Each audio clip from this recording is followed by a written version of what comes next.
There's a photograph that shouldn't exist, taken in 1912 in the mountains of eastern Kentucky.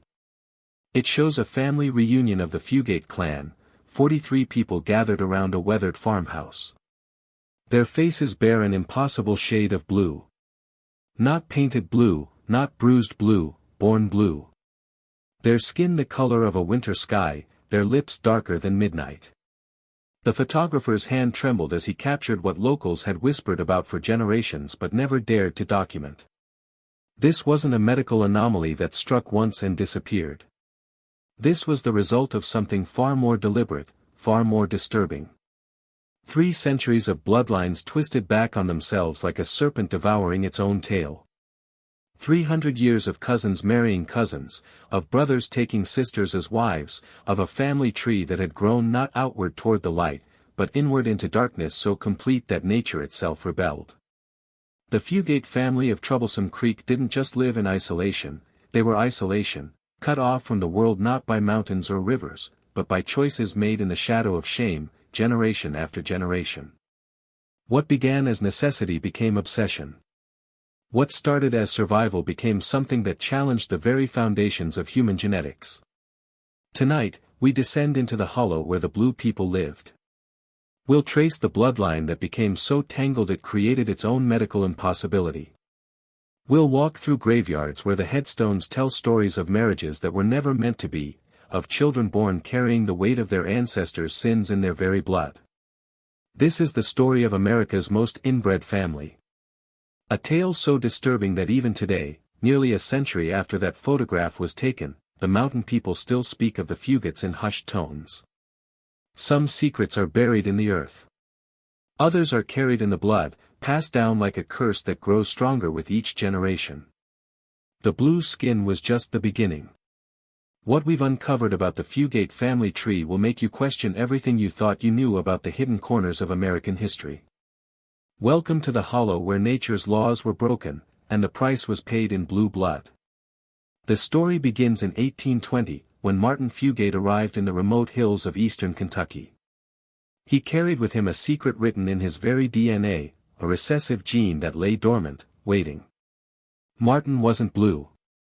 He appeared normal, healthy, a typical frontiersman seeking land where no questions would be asked. But the blood that flowed through his veins carried the blueprint for something that would haunt his descendants for generations. Martin married Elizabeth Smith, a woman whose pale complexion hit the same genetic time bomb. Neither knew what they carried. Neither understood that their union would birth not just children, but a medical mystery that would perplex doctors for over a century. Their first child, Zachariah, emerged from the womb with skin the color of a bruise. The midwife nearly dropped him, crossing herself and whispering prayers she'd learned for warding off demons. But Zachariah lived, and as the years passed, more blue children followed. The community, already suspicious of outsiders, began to whisper. Some called it divine punishment. Others believed the family had made a pact with darker forces. The truth was both simpler and more terrifying. Martin and Elizabeth had unknowingly created the perfect genetic storm. In the isolation of Troublesome Creek, where the nearest neighbor lived miles away and the outside world felt like another planet, the Fugate family faced a choice. They could leave, scattered to distant towns where their blue children might find spouses with different blood. Or they could stay, turning inward, marrying within the clan to keep their secret contained. They chose isolation. They chose secrecy. They chose each other. By 1850, the pattern was established. Fugate cousins married Fugate cousins. The gene pool, already shallow, became a puddle. With each generation, the blue grew deeper, more pronounced. Children born with skin so dark they appeared otherworldly. The family cemetery filled with small headstones, many marking lives cut short by complications that modern medicine would later link to severe inbreeding. The mountain people learned to avoid the Fugate hollow after sunset.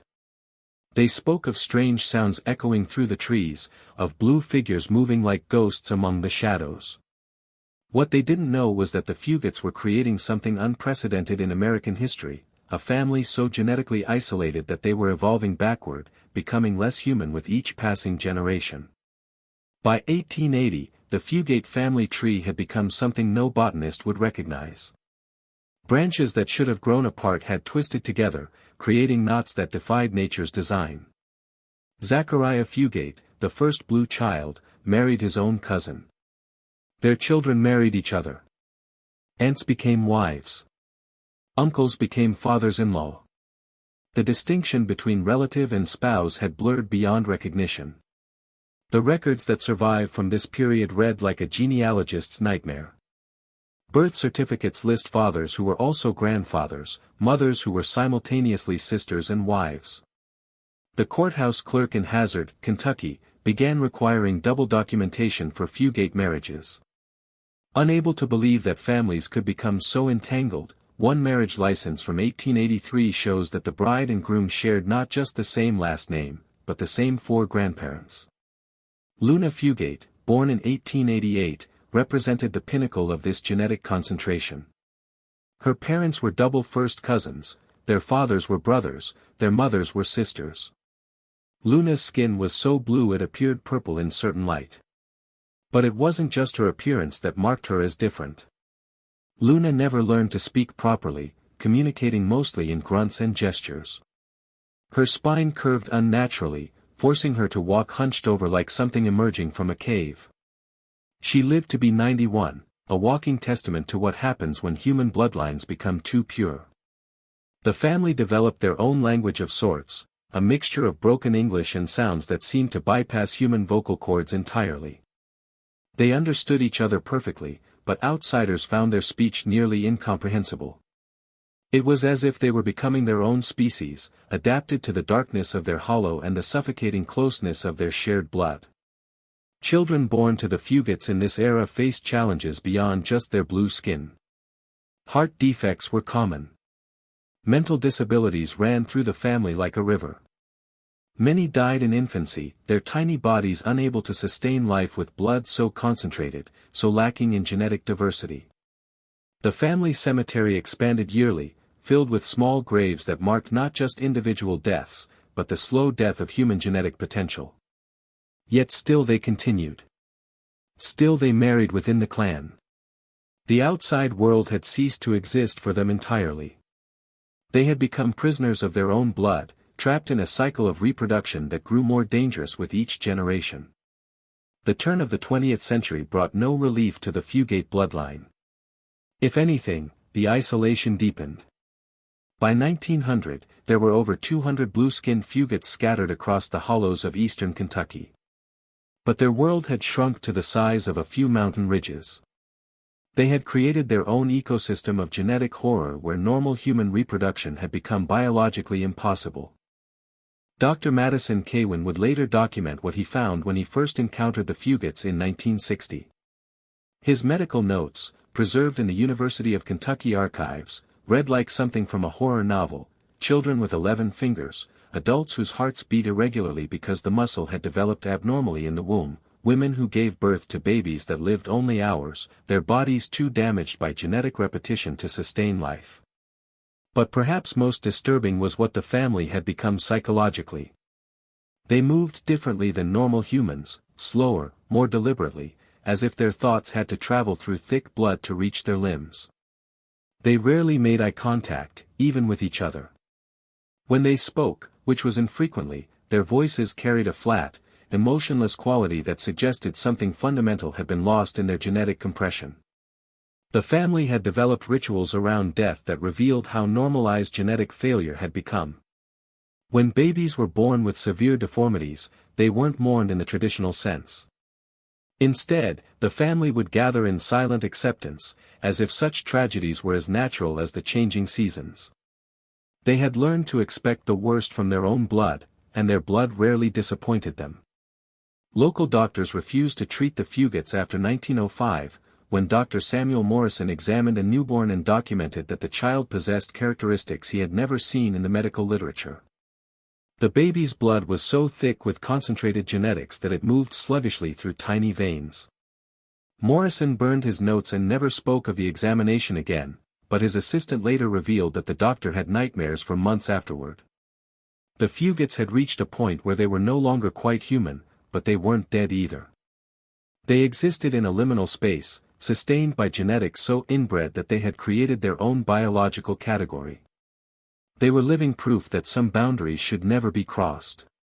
Some genetic lines should never be blurred beyond recognition. By 1950, the Fugate family had become something that shouldn't exist in nature. 5 generations of continuous inbreeding had created biological impossibilities. Children born with organs on the wrong side of their bodies. Adults whose bones grew at impossible angles, creating limbs that functioned but looked like they belonged to different species entirely. The blue skin, which had once been their most distinctive feature, was now the least disturbing aspect of their genetic reality. Benjamin Fugate, born in 1943, represented the culmination of this genetic experiment gone wrong. His parents were siblings. His grandparents were cousins who were also aunt and nephew. His family tree was less a tree than a telephone pole, straight up and down with no branches extending outward.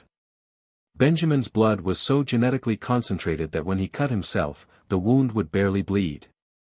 His circulation had slowed to the point where his heart beat only 40 times per minute. Yet somehow he lived to be 67. The family had developed their own medical practices, passed down through generations of genetic disasters.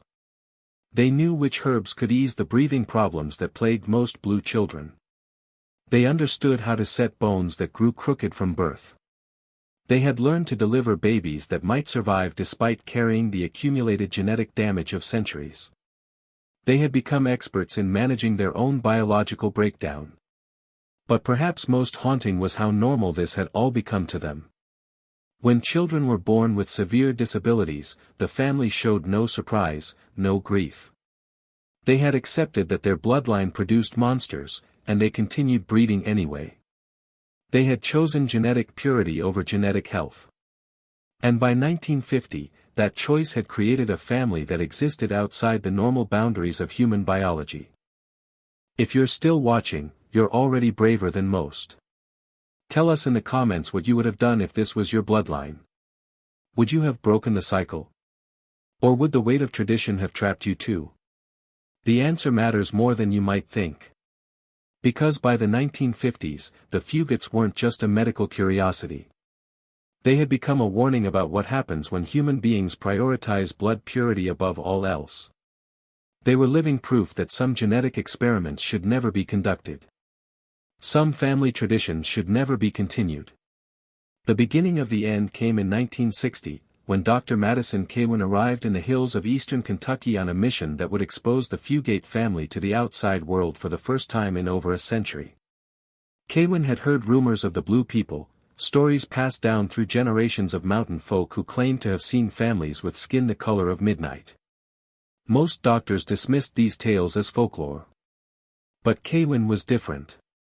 He believed that somewhere in those mountains lay answers to genetic questions that mainstream medicine was afraid to ask.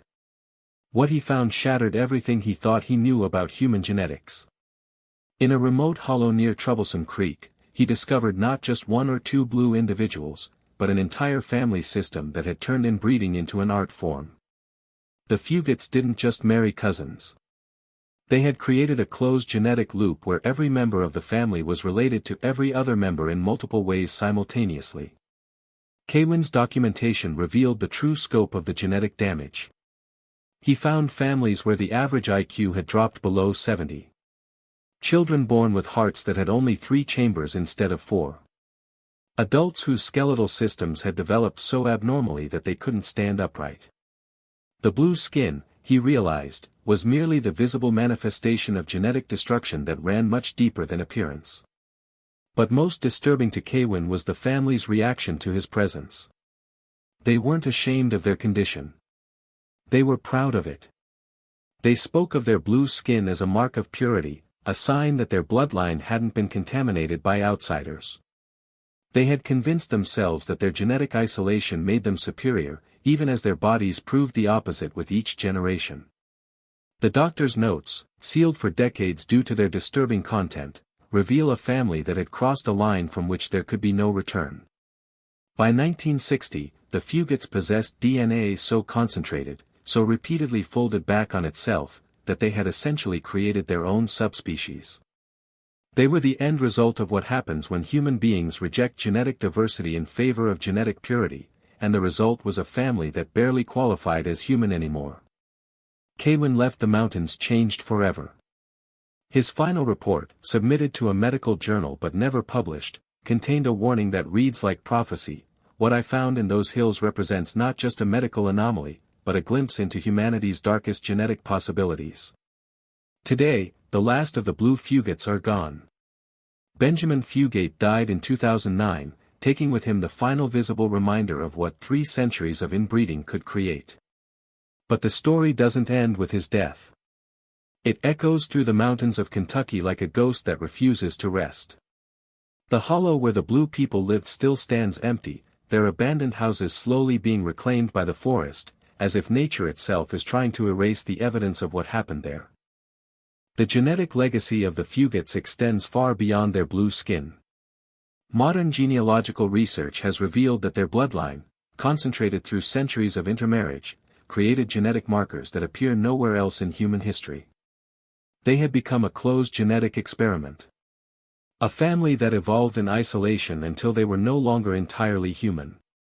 Scientists who study their preserved DNA samples speak in hushed tones about what they've discovered, genetic combinations so impossible they challenge our understanding of human reproduction.